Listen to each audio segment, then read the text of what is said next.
দুপুরের বেঁচে যাওয়া ভাত বেশি হয়েছে তাহলে ফেলে দেবেন না, কম সময়ের মধ্যে বানানোও হয়ে যাবে আর সবাই খেয়ে হ্যাপিও হবে। প্রথমে কড়াইতে তেল গরম করে 3টে ডিম ভুজিয়ে করে ভেজে নেব লবণ হলুদ দিয়ে। ভাজা হয়ে গেলে একটি পাত্রে তুলে রেখে দেব এক সাইডে। তারপর ওই একই কড়াতে অল্প করে সরষের তেল দিয়ে গোটা জিরে, শুকনো লঙ্কা, এরপর রসুন কুচি দিয়ে হালকা করে ভেজে নিয়ে বাঁধাকপি, ক্যাপসিকাম, পেঁয়াজ কুচি দিয়ে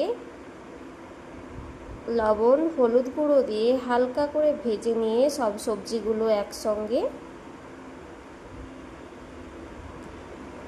এরপর ভাতের উপরে লবণ হলুদ গুঁড়ো পরিমাণ মতো সব কিছু দিয়ে ভেজে নিয়ে এরপর ভেজে রাখা ডিমের ভুজিয়াগুলো দিয়ে আবারও ভালো করে ভেজে লাস্টে নামানোর সময় ঘি আর জিরে গুঁড়ো দিয়ে ভালো করে আরও একবার এপাশ ওপাশ করে নেড়ে নিয়ে এবার প্লেটে সার্ভ করুন।